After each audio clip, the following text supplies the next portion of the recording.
risk, or their risk of kidney disease that results in dialysis or the need for dialysis. These are similar statistics. They actually lead to those places. Black people have about a 16% risk. Latinos have about 14% risk, and Caucasians have about a 13% risk. That's just the numbers. Okay, so we can't do as much about those numbers, but being aware helps us to understand better how to treat those numbers. Okay. So what are the risk factors?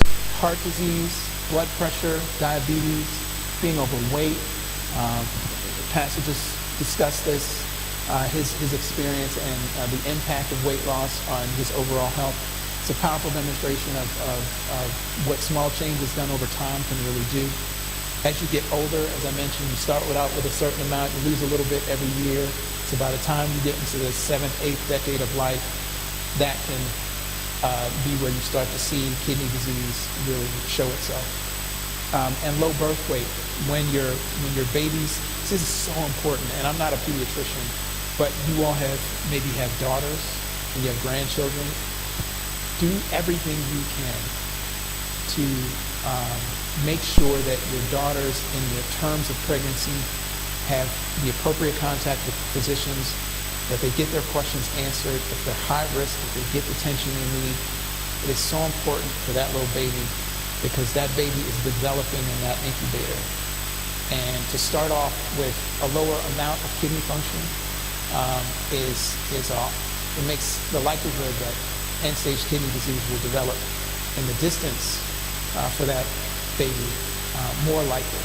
So you don't want low birth weight sets you up for a low number of those filtering units that I described that you start out with, and as a result of that, you're more likely to end up with irreversible kind of kidney disease in the distance. So you just want to make sure that mother and baby are the priority in that period of time. But these are all things that can lead to chronic kidney disease. Diabetes and high blood pressure, as I mentioned before, they're the most common ways to get to chronic kidney disease in our community, especially. Other causes, we've mentioned some of them: hypertension, heart disease. But you'll also hear about, in us, lupus, particularly among women, as a cause for chronic kidney disease. Lupus is it's an autoimmune disease. It attacks the blood vessels. It attacks end organs like the kidney. So that can certainly lead to chronic kidney disease. There may be even some familial, like inherited components to that. Polycystic kidney disease, we'll talk about more about that. But then some other diseases that attack the filters in the kidney. So those can all cause chronic kidney disease. Polycystic kidney disease is the one we'll focus on today. It's a genetic condition. You can inherit it. That is what that means. So it can be passed on from mother to baby, father to baby, and also lead to chronic kidney disease because cysts develop in the kidney. So we'll talk more about that. There are two types of polycystic kidney disease. There's autosomal recessive and autosomal dominant.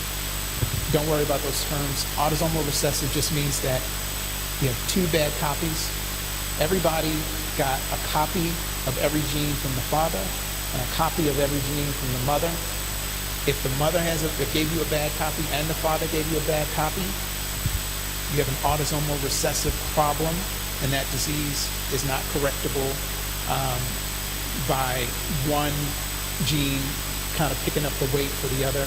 Both of them don't work well, and so that's why those diseases show up early in life. Autosomal dominant is when maybe you have one good copy, but the gene is so important that the other bad copy that you got from either parent gives you the problem, okay?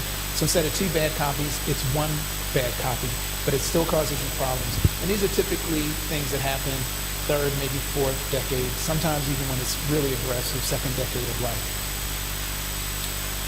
Okay, next slide. So about the one bad copy problem, autosomal dominant. So what happens when you get this autosomal dominant polycystic kidney disease? So the cysts they're just little sacs full of fluid, right? And if you have one or two in life, that's no big deal. Particularly if they're really small, no big deal.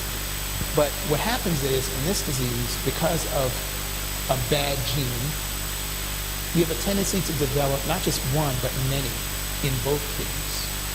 And because the kidneys, because of the way they're made, there's room for those cysts to grow without you knowing that they're there. So sometimes you will find out about it incidentally.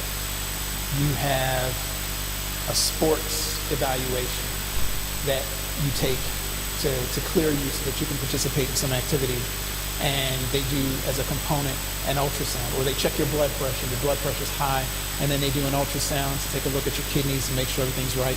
And all of these cysts are in your kidney. That's not normal. And so that will be followed up with a number of things. But it's usually under those circumstances that you'll find those cysts present. You'll find them almost by accident. As the cysts get bigger, they start to press down on the functional, well-working parts of the kidney.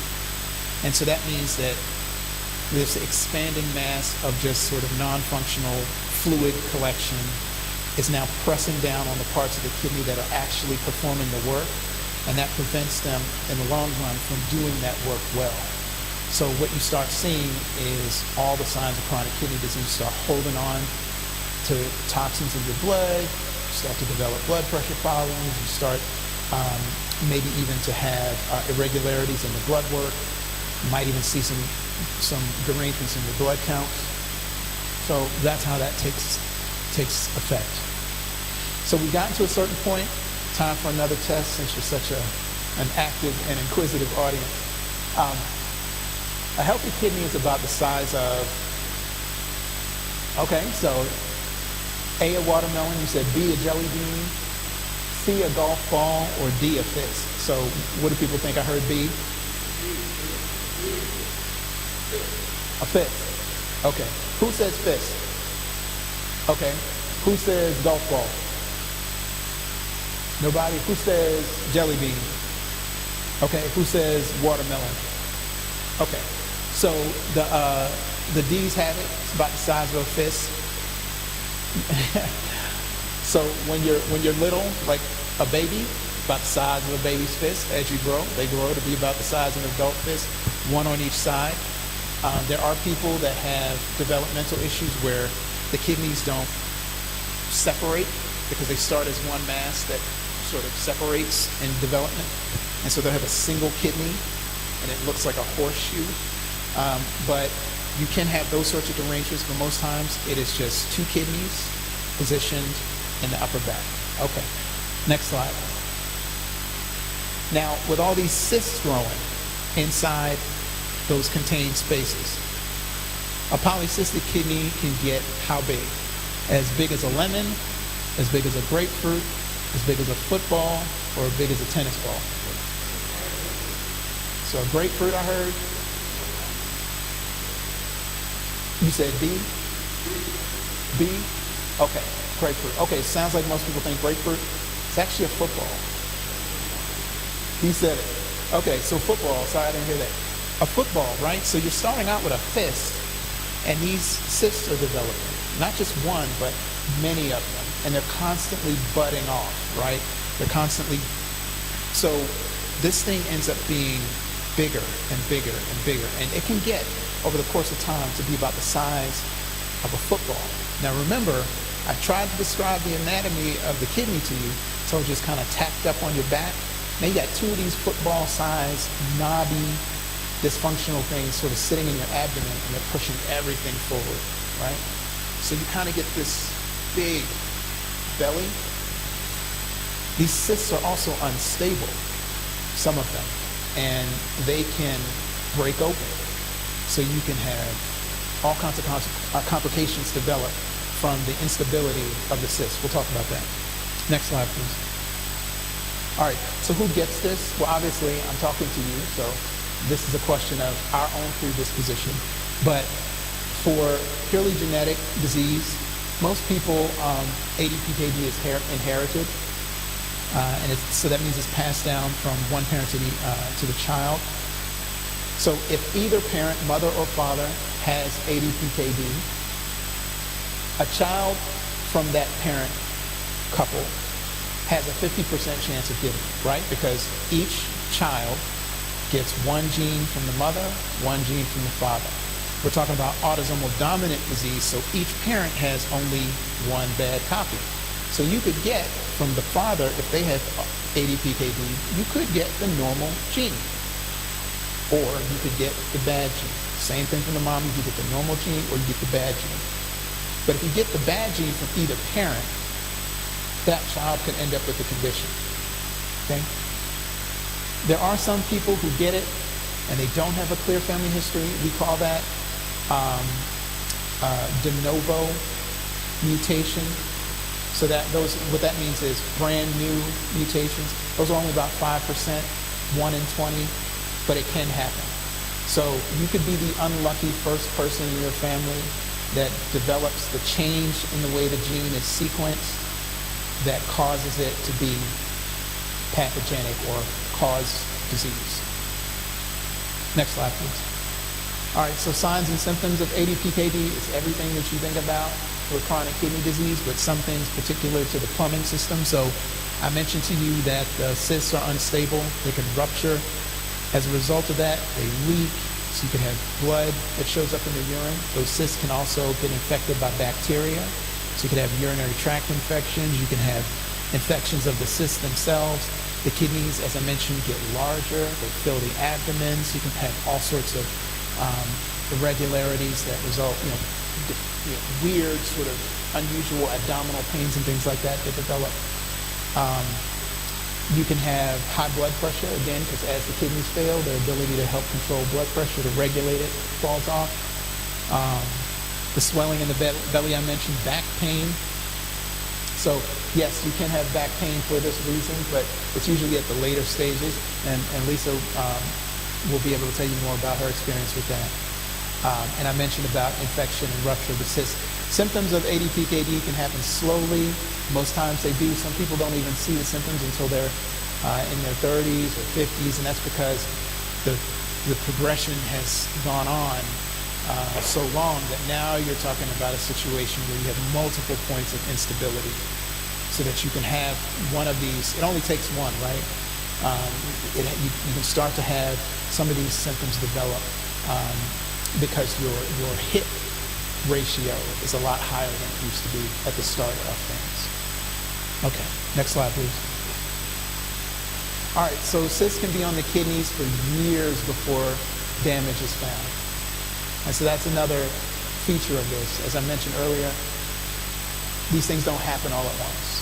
They can happen really slowly over time. So even though something's wrong in your 20s, if you don't have that incidental finding of it, it can be wrong continually out into your 50s and so on. But that's not the only place where the cysts can occur. You can actually get aneurysms, which are like cysts, but not really the same. These are outpouchings of the blood vessels in the brain, and they're equally unstable.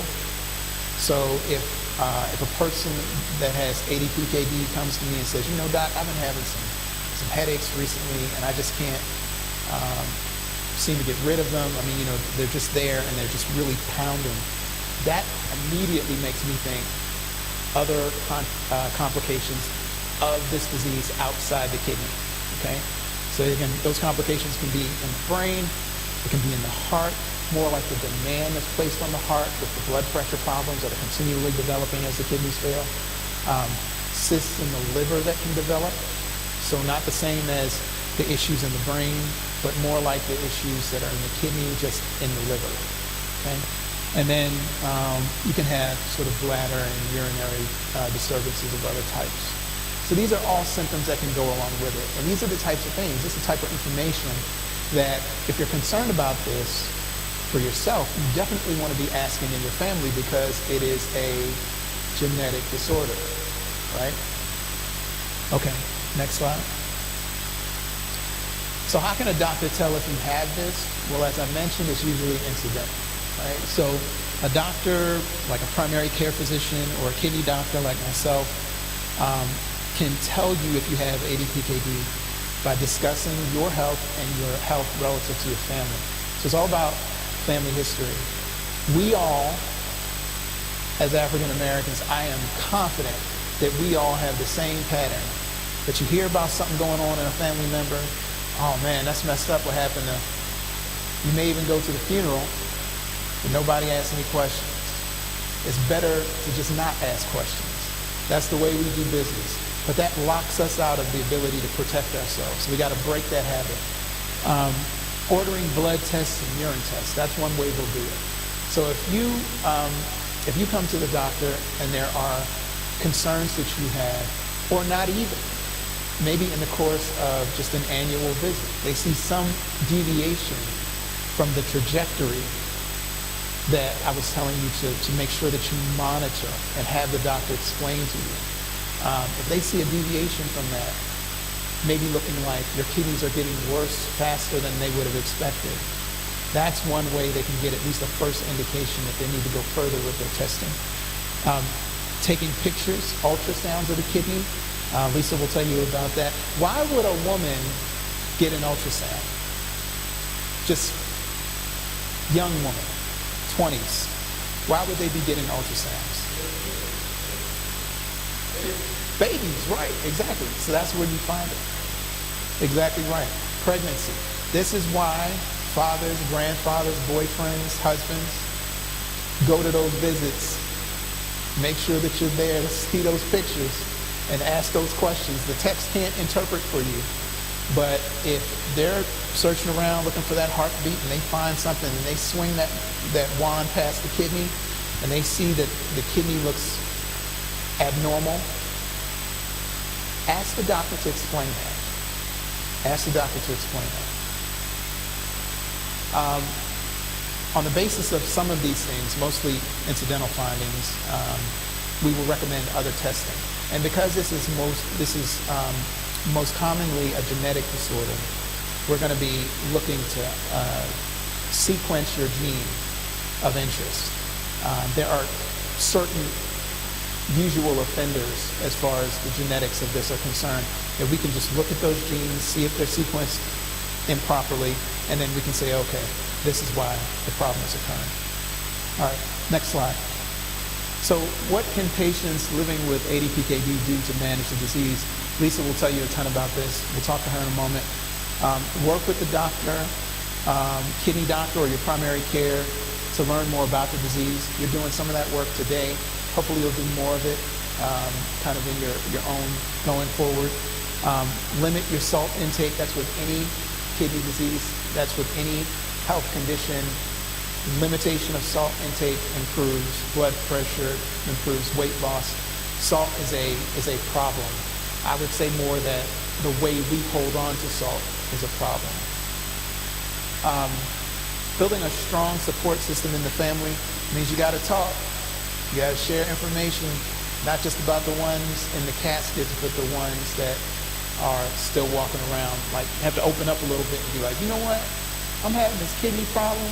I think y'all should know because I'm not sure if this isn't something that you might end up with too. You might need to come and talk to my doctor before this thing gets worse. Eating fruits and vegetables, very important. A lot of medicinal qualities, been proven countless times, and just intuitively you can figure this out. It's not so much about volume, it's about variety and regular exposure. So small changes every day, changes in the diet like Pastor mentioned, particularly around incorporating fruits and vegetables on a more regular basis, that does wonders. Write down how you feel about things, what you're concerned about, what you're worried about. Very often, it's the punches in the face that you didn't see coming that hurt you the worst. So if you have something that comes across your mind as a concern, write it down, take it to your doctor.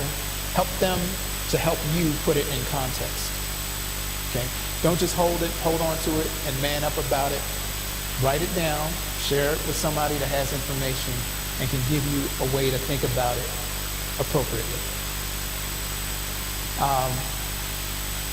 Keep a close watch on your blood pressure. So you go to health fairs, put your arm in the thing, get the reading. When they tell you it's normal, I think you need to see somebody about this. Get the numbers. Get the numbers.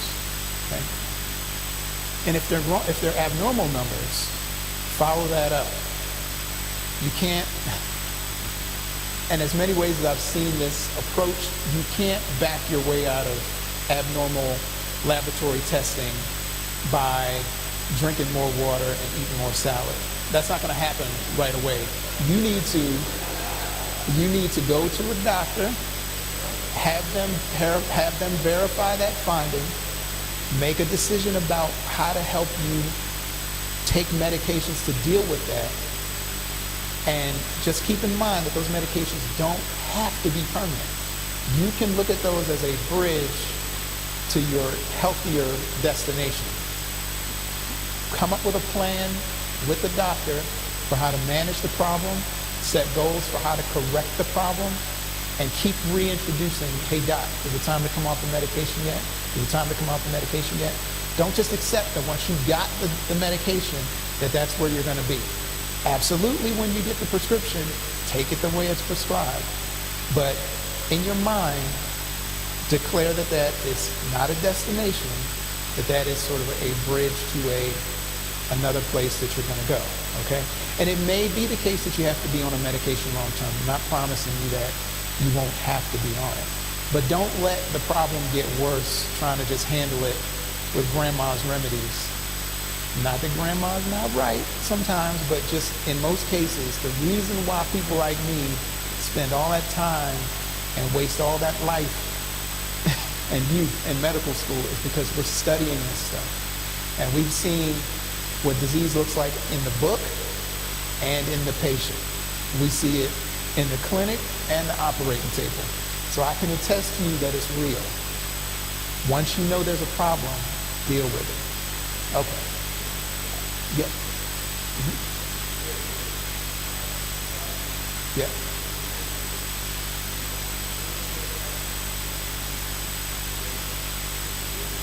Right. Uh-huh.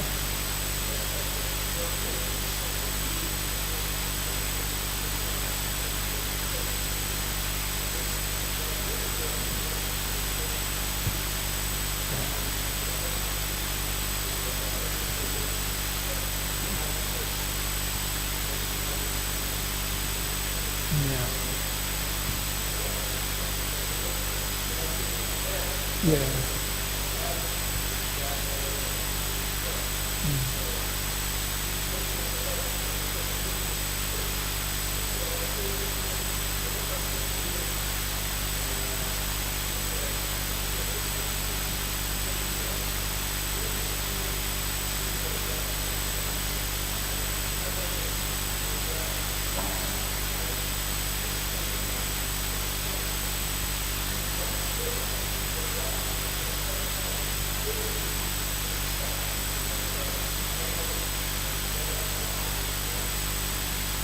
Yeah, so I hear this from time to time, and I'll be honest with you,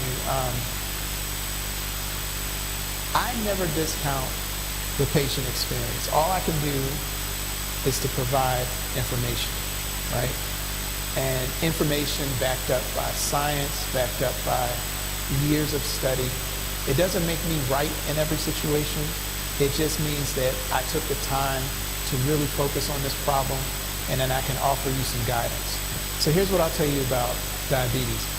Insulins have changed since our grandmothers took them.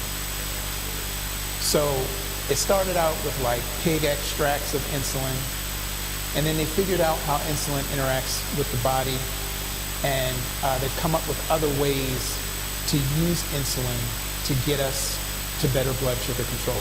This is the way science advances. It starts out with a little gateway, and then as you get results from that gateway, it just improves in quality over time. Sorry.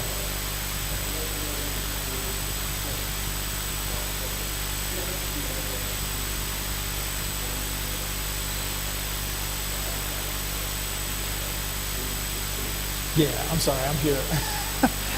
But I really want to answer these questions. So yes, nutrition and diet.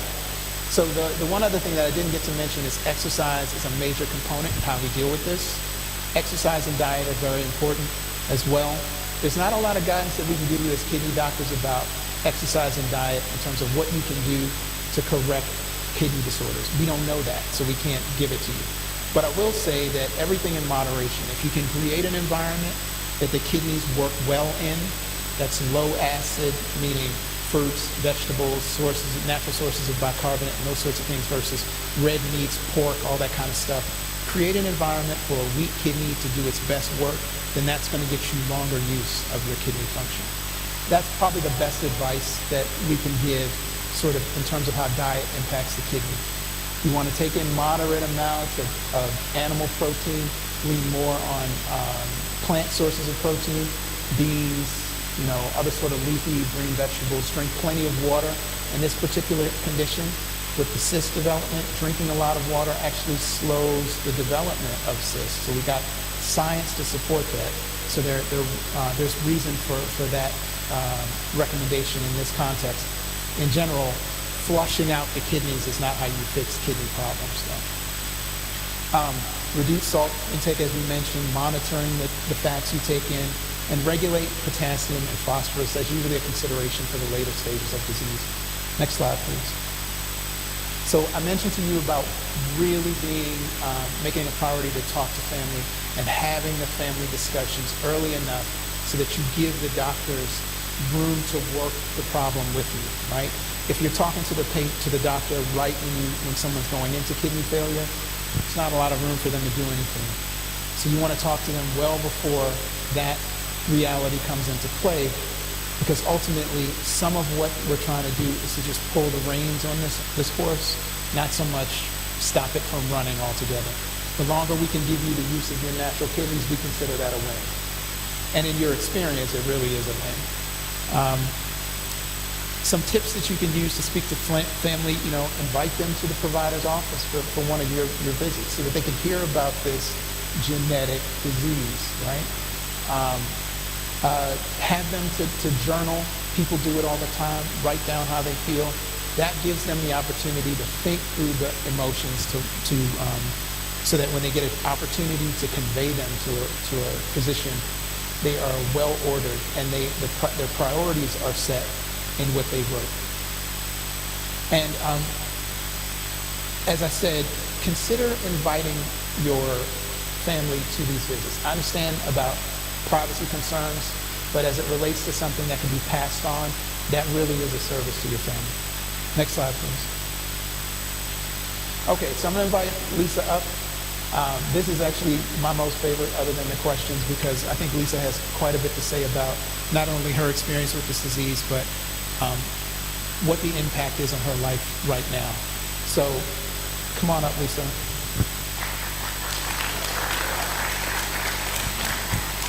I'm going to share. I'm going to ask her a few questions. So most of them are going to talk not only about her history, but why she's doing it. And hopefully that'll be great. You guys now have an opportunity to walk out as ambassadors of this message, right? So you've learned it yourselves. You can take it home and have everyone in your home be equally informed. That's a powerful thing. So Lisa has, in her past, received a diagnosis of ADPKD. How did that happen? What was the first indication that you had kidney disease, and how did you find out about that? Well, you almost told my story. Yes, I was diagnosed 35 years ago. And that's, I'm now 62, and that was with the pregnancy of my eldest daughter. I went to the, and I didn't have my husband at that time, but basically I went in for a regular visit to review the ultrasound, and I was told that I had cysts on my kidneys. Baby was fine. They were the size of peas, she said. And just simply said to me there was absolutely nothing they could do about it, and eventually you'll need a transplant. That's it. And here I am. I mean, I had the job of my dreams. I had newly married, pregnant with my first child. So basically, I just went on and lived my life. To be honest, that's what I did because I had absolutely no symptoms at all. So, and that wasn't the right thing to do, to be honest. Now I know. Yeah, and so think about how this was set up. Mm-hmm. Lady just walked in with little children. Yes.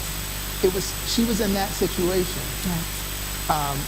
Not to point you out, not to single you out, sorry, but this is exactly what we're talking about. It's the moment in a young person's life, everything's going right, big smiles, walking around feeling like they're just starting to step into their stride, and you find out that you're going to have a kidney problem that they tell you in the distance is going to cause you to need a transplant. Don't give you any more information than that. And it was a different time, so it wouldn't be that level of conversation now. It would be much different.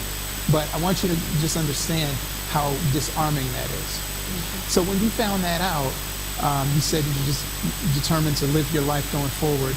When did you start experiencing the actual symptoms of the disease, if anything? Well, actually, when I did go seeking the care of a nephrologist because I had hypertension, my diastolic number was running high, and they put me on a medication supposedly to protect my heart and my kidneys. That's about all that they did.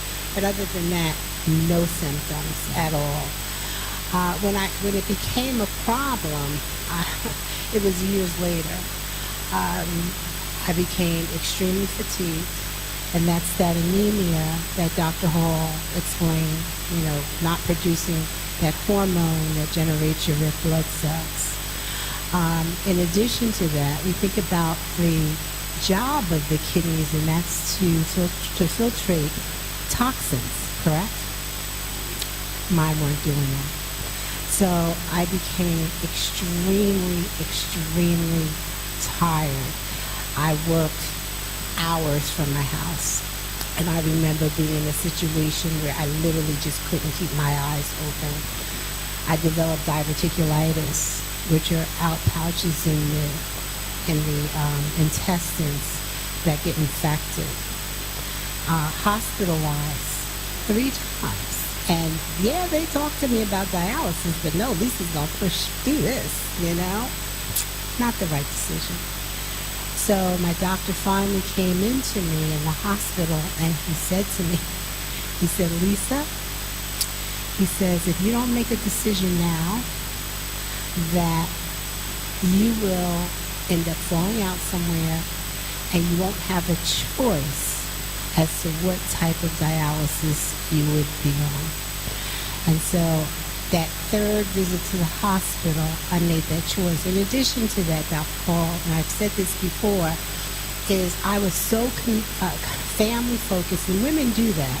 We take care of ourselves, our babies before we take care of ourselves, that when I knew I had to go to the doctor regularly, I didn't go because my job was so far away. I couldn't get appointments. And when I was hospitalized, it had been a year since I had been to my nephrologist's practice. He was so upset when I was hospitalized the first time. He came walking through that hospital 10:30 at night on a Saturday with my chart. Absolutely upset. I remember where I am. Absolutely upset.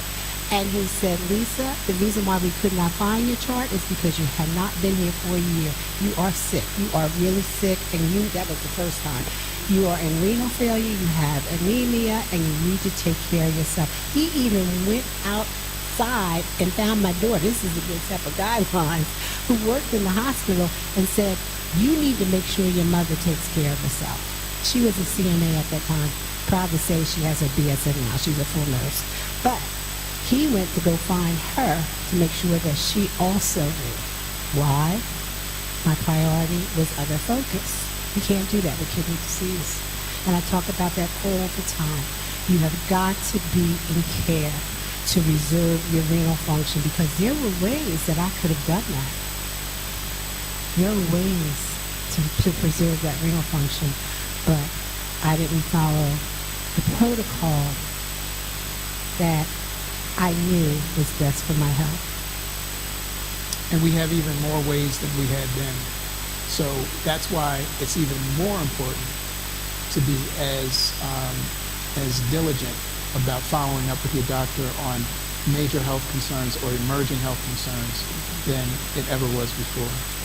Okay, so now once you got the diagnosis of being in renal failure, what were the next steps? What did you have to do? Well, at that point, once I got the diagnosis, I went on with my life. Like I said, then I got sick several times. I ended up on dialysis. I was on what they call peritoneal dialysis to better protect my organs because I wanted a transplant.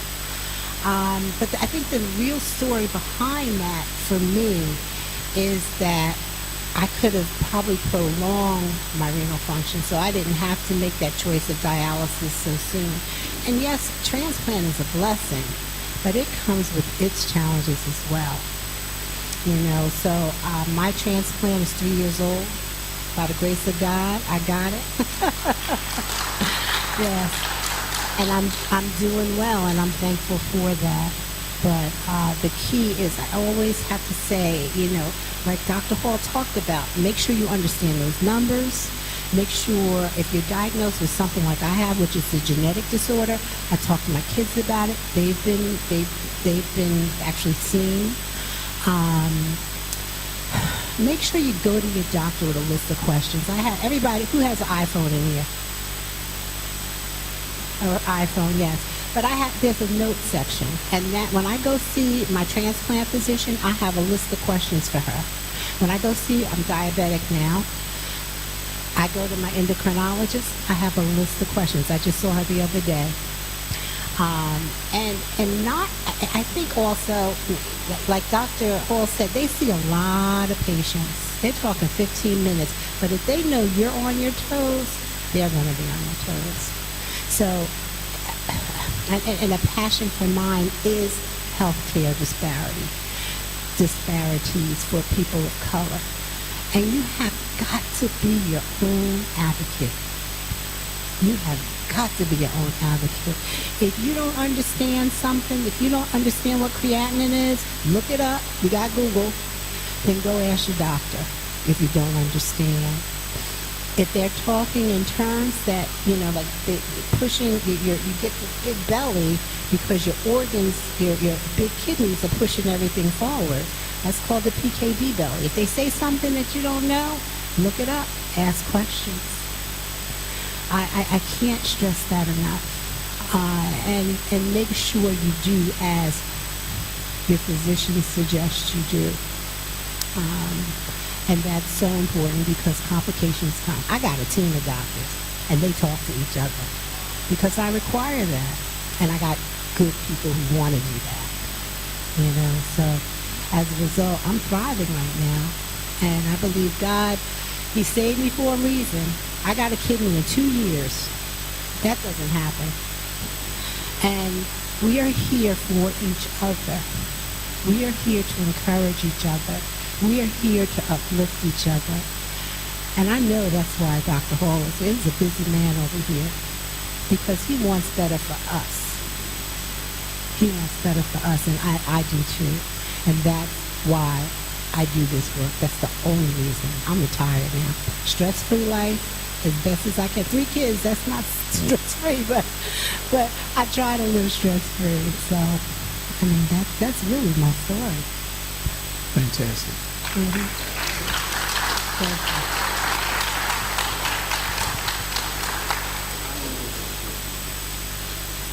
Let me just get these last little program notes in, and then I certainly invite questions.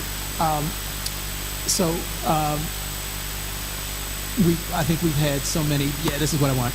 So I just want to make sure that you're aware of these resources. After we've talked to you, I want you to be able to internalize what we've said, and the way to do that is to reintroduce the information with structure. This will help you do it.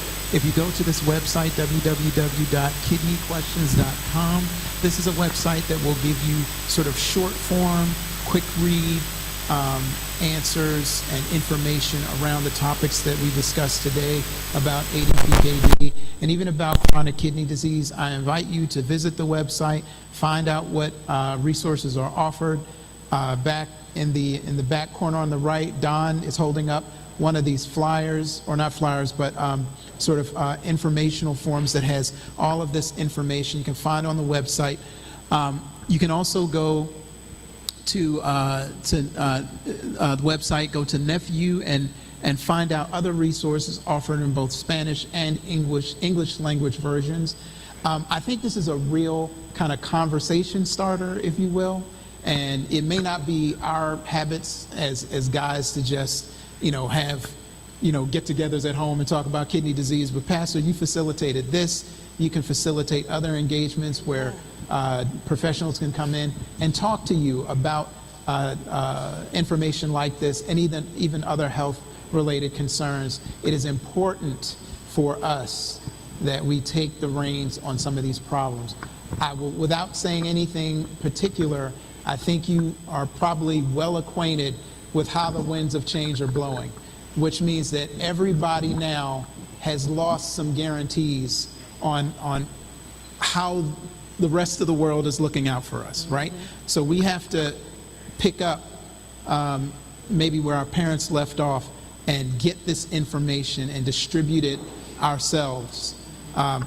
One of my fraternity brothers over here in the corner, he knows, that's right, he knows our founders, their first activities in forming that organization were to go to local churches and read the newspaper. Why? Because they understood the importance of informing ourselves about our position and the things that threatened us. So please use these resources, take advantage of them.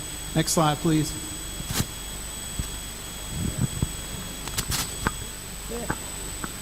Next slide, if you would.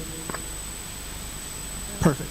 And these are infographics. What Don was holding up, infographics are, again, just sort of another quick reference form of information to kind of refresh your remembrance of a lot of what we discussed, but also to give you some language to use to have discussions with your families, with your friends, and to continue the discussion in church bodies where some of these concerns will come up. The next time you have a health fair that the church puts together, have a stack of these materials up and available for people to read. Their encounter with this information may be just that one time in that walk through the church. Okay, so in summary, what I want you to know about ADPKD is a lot of what I want you to know about CKD. It is insidious. You won't necessarily see it coming, but once it gets here, there are still things that you can do to slow the progression of disease.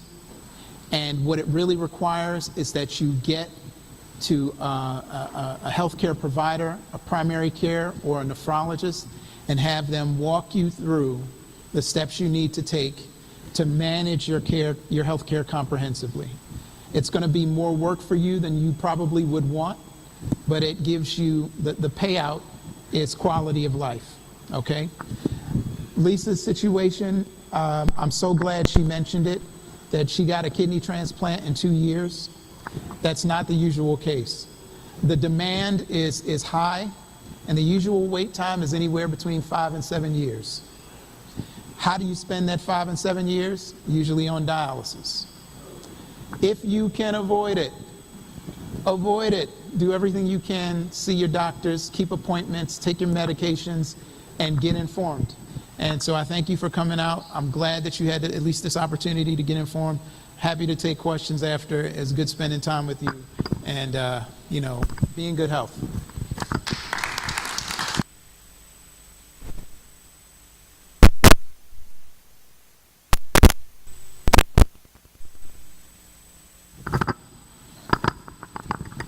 Another hand for Dr. Hall. Lisa. So now, if there's anything, you guys did a wonderful job in the Q&A. You had the Q&A during the presentation, which was outstanding. The engagement level was very high. Is there anything we missed? Any question? Because the worst question is the question not asked. That's the worst question.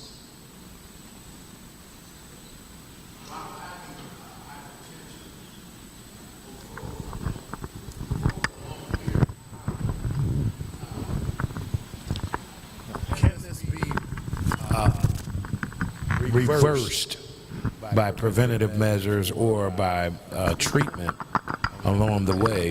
Even does it have to be in the early stages, or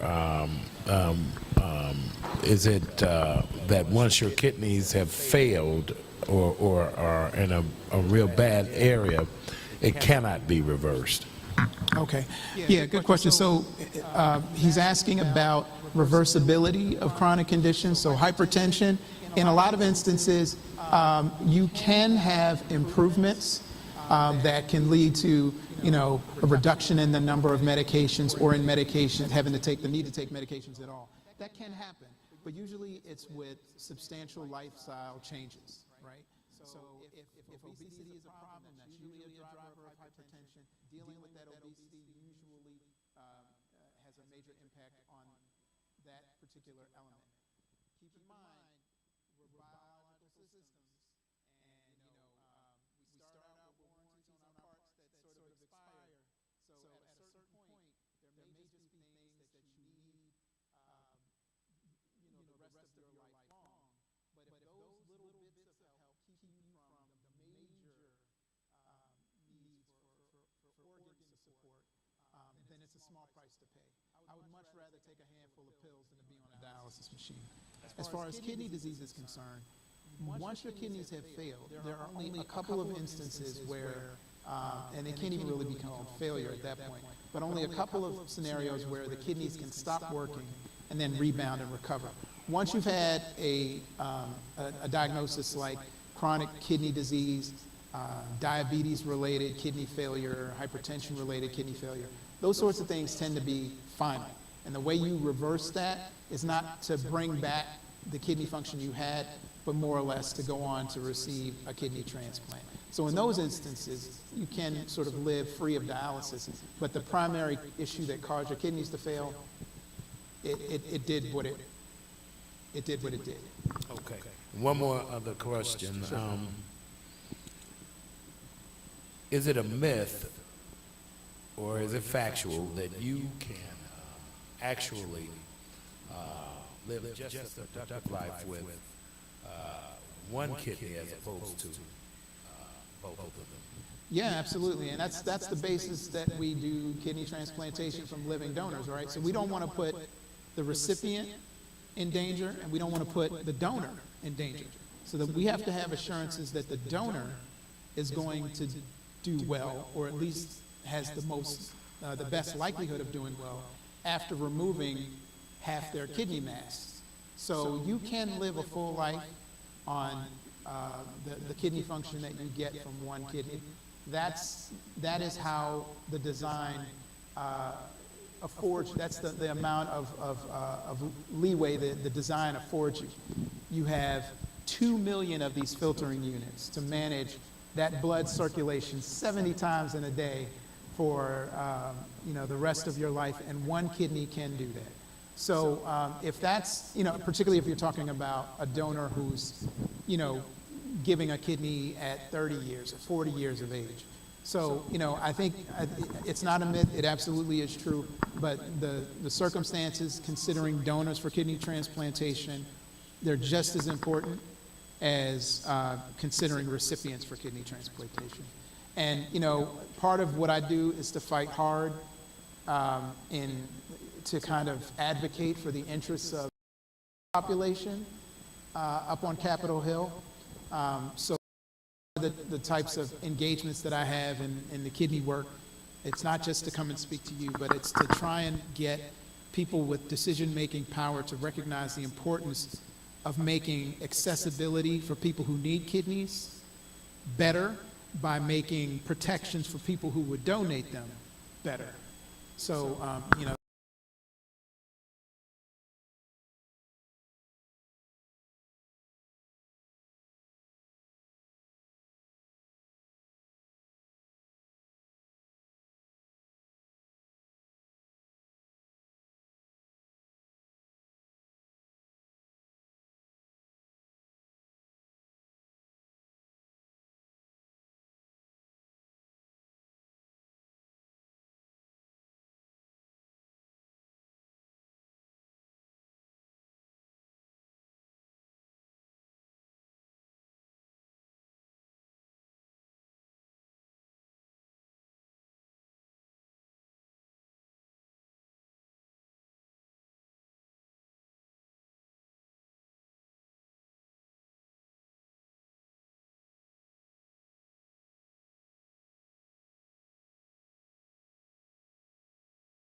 those tissues, particularly at the terminal ends of the blood vessel system. And that can cause scarring and eventually what we call fibrosis, but it's basically like the tissue turns from functional into scar. And scar is not able to process your blood to produce, removal of the waste products. It's just scar. So the more that goes on over time, it's like erosion of the ground under the pressure of water. So that's something that can cause, that's one of the major things that cause kidney disease, particularly in African Americans.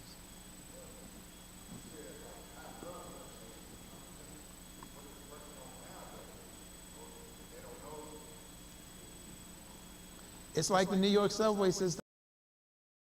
I mean, like, you pick your poison. It's Diabetes, hypertension, glomerular disease, tubulointerstitial disease, all sorts of stuff that is the subject of textbook chapters. It's a lot of ways to get to chronic kidney disease.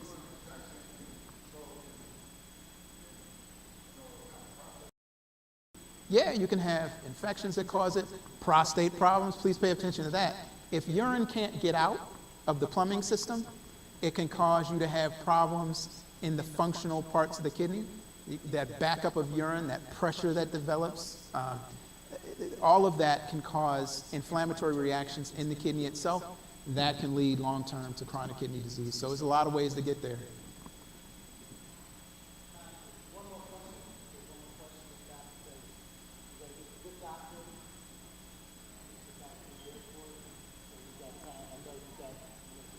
Yeah. I'll take a question from an alpha man. That's it. All right, thank you. Mine is just for data collection. Again, my thing is data. I work in the healthcare profession, but again, is there data that's being collected across the board? I know we're looking at AI GPT for chat, for example, that's collecting data at a broad stream on what the kidney processes are. For example, a person may go into dialysis, and my understanding is kidneys already fail, you have to do dialysis, et cetera. But prior to that, is there data collected all the time that's saying, given this geographical area you live in, for example, you are in an area that's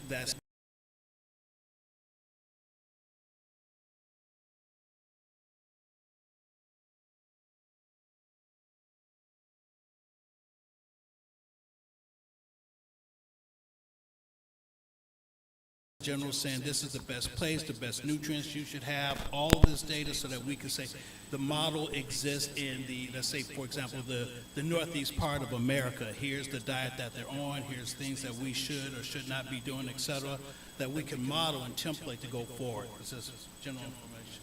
That's a great question. And I think that's a question for a universal healthcare system. We don't have that. Ours is sort of, for lack of a better term, it's sort of healthcare driven by the profit model. So the way that data has been collected traditionally is focused on where disease is, not where health can be found.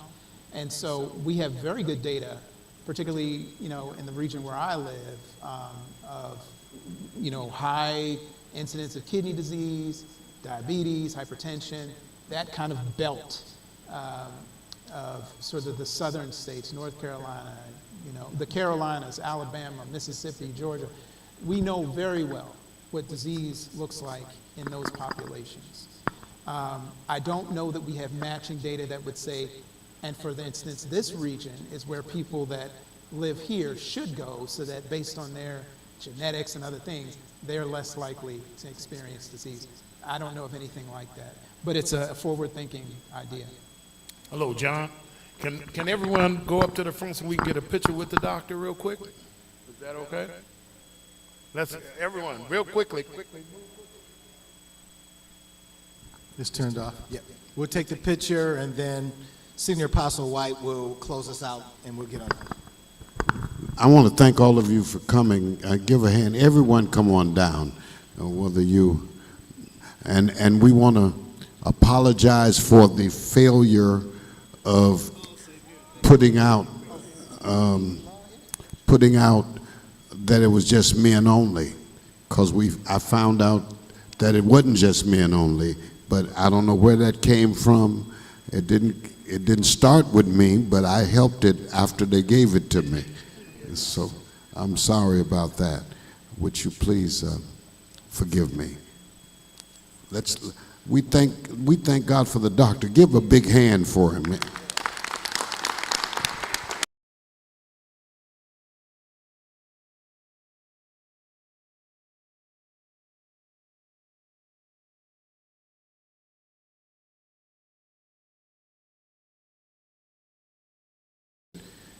Everything. Don't you take these pictures back to Detroit, and don't leave them with us. All right. Wait, can I get one from somebody here? Is the mic in your way? Move the mic out of the way. Yes. One of our men, go take the picture.